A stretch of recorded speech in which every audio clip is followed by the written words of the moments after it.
বিসমিল্লাহির রহমানির রহিম। আসসালামু আলাইকুম রহমতুল্লাহ। কেমন আছো তোমরা? আশা করি অনেক ভালো আছো। আমিও মওলা আল্লাহ পাকের রহমতে অনেক ভালো আছি, আলহামদুলিল্লাহ। তো আজকে আমি তোমাদের মাঝে হাজির হয়েছি নতুন আরেকটি ভিডিওতে। আর আজকের এই ভিডিওটা হচ্ছে গ্রামারে তুমিও 60 পাবে পার্ট 3। তো তোমরা যারা এসএসসি পরীক্ষার্থী 2025 সাল রয়েছে তাদের জন্য এই আয়োজন। গ্রামারে তুমিও 60 পাবে পার্ট 1 এবং পার্ট 2 অলরেডি আপলোড করা হয়েছে। যদি ওই ভিডিওগুলো তুমি দেখে না থাকো তাহলে অবশ্যই দেখে নিবে। এই ভিডিওর প্রথম কমেন্টে সেগুলোর লিঙ্ক দেওয়া থাকবে, সেখান থেকে অনায়াসে তুমি দেখে নিতে পারবে। তো আজকে আলোচনা করব গ্রামারে তুমিও 60 পাবে পার্ট 3। তো আজকে থাকছে দুটি topic, right form of verbs এবং ন্যারেশন। তো এখানে তুমি স্ক্রিনে দেখতেই পাচ্ছ যে 4 নাম্বার যে কোশ্চেন, এই কোশ্চেনটা হচ্ছে তোমাদের রাইট ফর্ম অফ ভার্বস। এখানে বক্সে শব্দ দেওয়া থাকবে, বক্স থেকে শব্দ নিয়ে শূন্যস্থান 10টা শূন্যস্থান তোমাকে পূরণ করতে হবে। তো দেখো এখানে কি বলা হচ্ছে যে complete the following text with right form of the verbs given in the box. অর্থাৎ বক্সের মধ্যে যে শব্দগুলো আছে এই শব্দগুলো দিয়ে তোমাকে কি করতে হবে? রাইট ফর্ম অফ ভার্বস অ্যান্সারটা করতে হবে। তো এক ফার্স্ট তুমি বক্সের যে শব্দগুলো আছে এইগুলোর বাংলাটা করে নাও। যেমন এখানে রয়েছে রিচ, যার অর্থ হচ্ছে পৌঁছানো। বি, বি মানে হওয়া। তারপরে নোটিস, নোটিস মানে লক্ষ্য করা বা খেয়াল করা, দেখা। টেক, টেক মানে লওয়া, নেয়া। লাভ অর্থ হচ্ছে ভালোবাসা। ফ্লি অর্থ হচ্ছে পলায়ন করা মানে পালানো। ফাইট অর্থ হচ্ছে কি? ফাইট মানে হচ্ছে যুদ্ধ করা, সংগ্রাম করা বা যুদ্ধ করা। এরপরে লস, লস অর্থ হচ্ছে হারানো। আর অ্যাটাক মানে হচ্ছে আক্রমণ করা। তো এইগুলোর বাংলা যখন তুমি বুঝবা তখন এইটা অ্যান্সার করাটা তোমার খুবই সহজ হয়ে যাবে। তো এইখানে যে শব্দগুলো এতক্ষণ আমি বাংলা করে দিলাম তোমাদেরকে, এইগুলা হচ্ছে কি সবগুলো এক একটি ভার্ব এবং এরা প্রত্যেকটা হচ্ছে ভার্ব 1। এখানে reach verb 1, be verb 1, notice, take মানে যা আছে এখানে সবই কি ভার্ব 1 মানে ভার্বের প্রেজেন্ট ফর্ম। ঠিক আছে? এখন অ্যান্সার করার সময় এগুলা প্রেজেন্ট ফর্ম হিসেবেও থাকতে পারে অথবা পাস্ট ফর্মও থাকতে পারে। এই দুইটা ফর্মে থাকে সাধারণত। হয় এটা প্রেজেন্ট ফর্মে অ্যান্সার হয়, না হয় এটা পাস্ট ফর্মে অ্যান্সার হয়। এখন তুমি বুঝবা কেমন এটা প্রেজেন্ট ফর্মে অ্যান্সার হবে না পাস্ট ফর্মে অ্যান্সার হবে, সেটা তোমাদেরকে বোঝানোর জন্য একটু নিচে আসছি আমি। তো দেখো এইখানে একটা বিষয় আছে, সেটা হচ্ছে যদি অতীত বুঝায়, যদি অতীত বুঝায় তাহলে তোমাকে সবগুলো শূন্যস্থান কি করতে হবে? ভার্ব 2 করতে হবে, মানে ভার্বের পাস্ট ফর্ম করতে হবে। যদি এই বিষয়টা কোনো অতীত বুঝায় আর কি, অতীতের কোনো ঘটনা বুঝায়, তাহলে সেই ক্ষেত্রে তোমাকে ভার্ব 2 বা ভার্বের পাস্ট ফর্ম করতে হবে, মানে সবগুলো শূন্যস্থানই, প্রায় সবগুলো শূন্যস্থানই। আর যদি অতীত না বুঝায় তাহলে সেই ক্ষেত্রে তোমাকে ভার্ব 1 অথবা ভার্ব 1 এর সাথে এস বা ইএস বসাইতে হবে। তার মানে এখানে দুইটা কাজ তোমাকে অবশ্যই মনে রাখতে হবে, যে যদি অতীত বুঝায় তাহলে ভার্বের পাস্ট ফর্ম ব্যবহার করবা, আর যদি অতীত না বুঝায় তাহলে ভার্বের প্রেজেন্ট ফর্ম তোমাকে ব্যবহার করতে হবে। তবে সাবজেক্ট যদি থার্ড পারসন সিঙ্গুলার নাম্বার হয় তাহলে প্রেজেন্ট ফর্মের সাথে তোমাকে অতিরিক্ত এস বা ই এর যোগ করতে হবে। তো এই হচ্ছে রাইট ফর্ম অফ ভার্বসের বিষয়। এখন দেখো এখানে একটা কোশ্চেন ছিল, সেই কোশ্চেনটা আমরা সলভ করব, যে এটা অতীত বুঝাইছে কিনা এটা আমরা প্রথমত দেখে নিই। তো দেখো এখানে ওয়ান্স, ওয়ান্স মানে কি? একদা, মানে কোনো এক সময়, এটা দিয়ে অতীতকে বুঝাইতেছে। তো এরকম ওয়ান্স কথাটা যদি থাকে, হ্যাঁ লাস্ট কথাটা যদি থাকে, অতীতে এক কথায় অতীতের কোনো সময়ের যদি উল্লেখ থাকে তাহলে বুঝবে এটা দা অতীত বুঝাইছে। তাহলে সেই ক্ষেত্রে তোমাকে কি করতে হবে? ব্র্যাকেটে তো ভার্ব দেওয়া থাকে না, এখানে বক্সে ভার্ব দেওয়া থাকে। বক্সের মধ্যে যে ভার্বগুলা দেওয়া আছে প্রথমত যেগুলো আমরা অর্থ করে নিলাম, এইগুলাকে ভার্ব 2 আকারে তোমাকে অ্যান্সারটা করতে হবে। ঠিক আছে? তো এইখানে দেখো যে ওয়ান্স দেয়ার ওয়াজ, এখানে এই যে বি এর পরিবর্তে এটা ওয়াজ হয়েছে, কারণ এই বি মানে হচ্ছে কি অ্যামিজার অথবা ওয়াজ ওয়ার। এই বি এর মানে হচ্ছে অ্যামিজার অথবা ওয়াজ ওয়ার। তো এই কারণে এই বি এর পরিবর্তে এখানে কি হয়ে গেছে, ওয়াজ হয়ে গেছে, ওয়াজ। তাহলে ওয়াজ দেয়ার ওয়াজ এ মাইটি কিং ইন স্কটল্যান্ড, মানে স্কটল্যান্ডে একটি শক্তিশালী রাজা ছিল। হি লাভ হিজ সাবজেক্ট, লাভ থেকে কি হয়ে গেছে, লাভড হয়ে গেছে। হি লাভড হিজ সাবজেক্ট, তিনি তার প্রজাদেরকে ভালোবাসতেন, অনেক ভালোবাসতেন। He loved his subjects very much, তিনি তার প্রজাদেরকে অনেক ভালোবাসতেন। এরপরে হিজ সাবজেক্টস অলসো লাভড, তার প্রজারাও তাকে অনেক বেশি ভালোবাসত। তো এখানে দেখো সবগুলোই কি হইতেছে, ভার্বের পাস্ট ফর্ম হইতেছে। কেন হইতেছে, কারণ এই যে এইখানে যে ওয়ান্স কথাটা আছে এটা থাকার কারণে, কারণ এটা দিয়ে অতীত বুঝাইতেছে। অতীত বুঝাইলে তোমাকে সবগুলা ভার্বই কি রাখতে হবে, ভার্বের পাস্ট ফর্মে রাখতে হবে, মানে V2 রাখতে হবে। V2 মানে হচ্ছে ভার্বের পাস্ট ফর্ম। এরপর দেখো যে পরবর্তীতে one day the ইনিমিস, one day the ইনিমিস, একদিন শত্রুরা অ্যাটাকড হিজ কিংডম, মানে একদিন শত্রুরা তার রাজ্য আক্রমণ চালালো। তাহলে এখানে অ্যাটাক কথা তোমাকে বসাইতে হবে। তো অ্যাটাক মানে কি, আক্রমণ করা।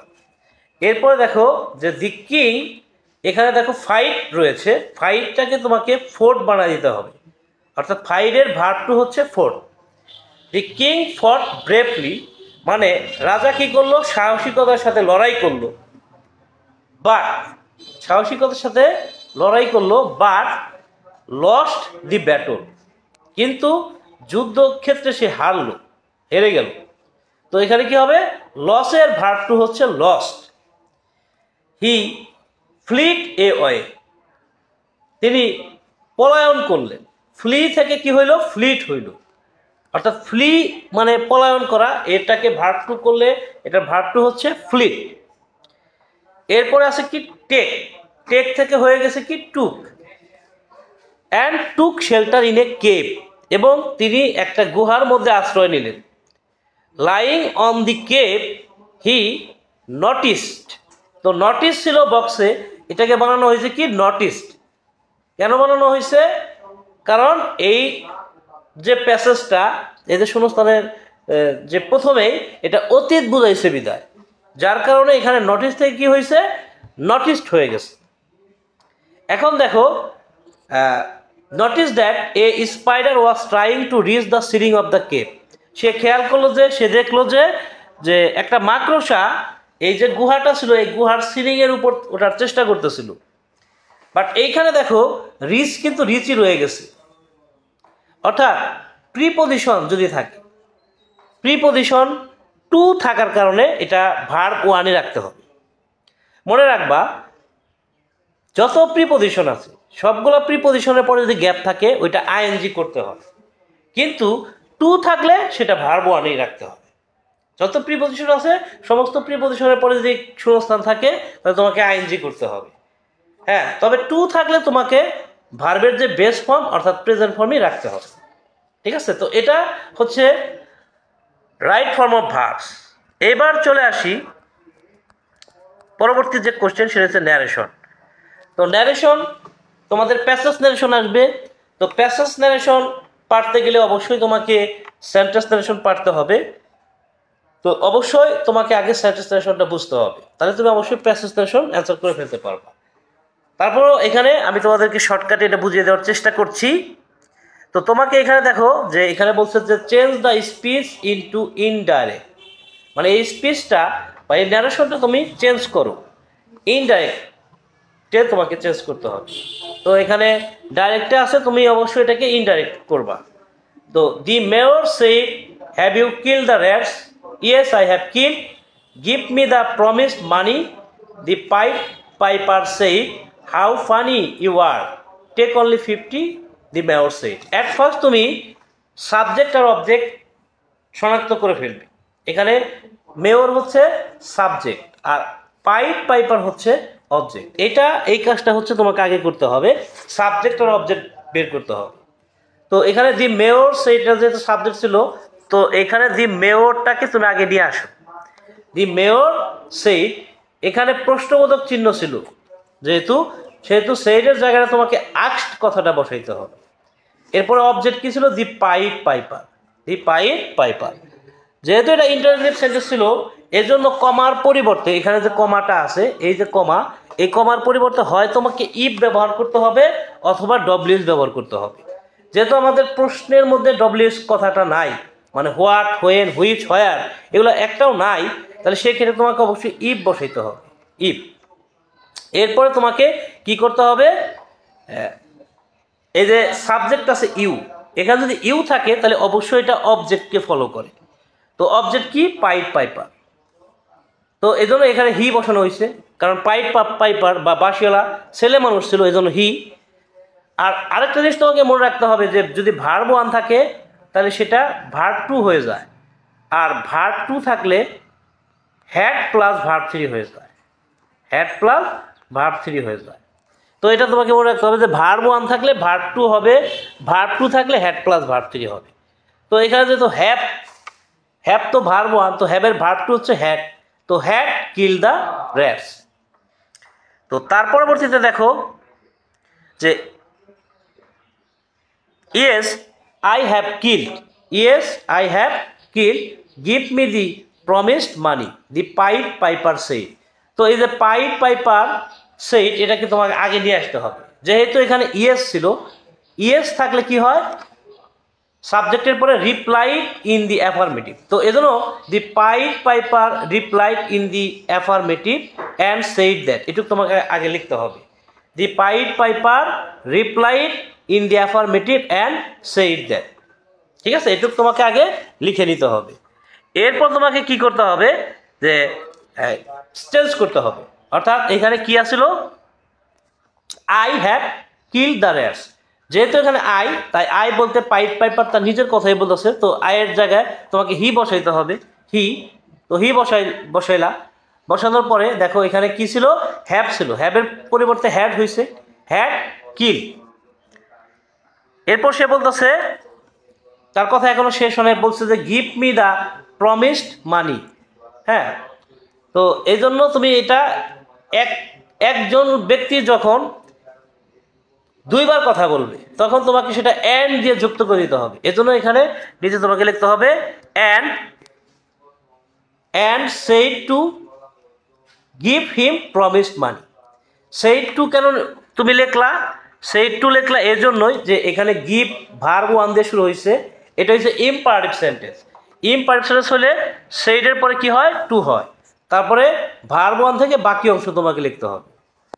এরপরে কি আছে? যে বলতেছে যে how funny you are, take only 50। তো এখানে দেখো প্রথমটা এক্সক্লেমেটরি সেন্টেন্স, পরেরটা হচ্ছে ইম্পারেটিভ সেন্টেন্স। তো হাউ ফানি ইউ আর, তো এটা কে বলছে? মেয়র বলছে।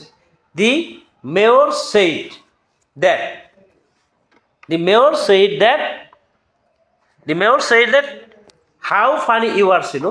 তো এখানে ইউ বলতে কাকে বোঝাচ্ছে? পাইড পাইপারকে বোঝাচ্ছে। ইউর পরিবর্তে হি।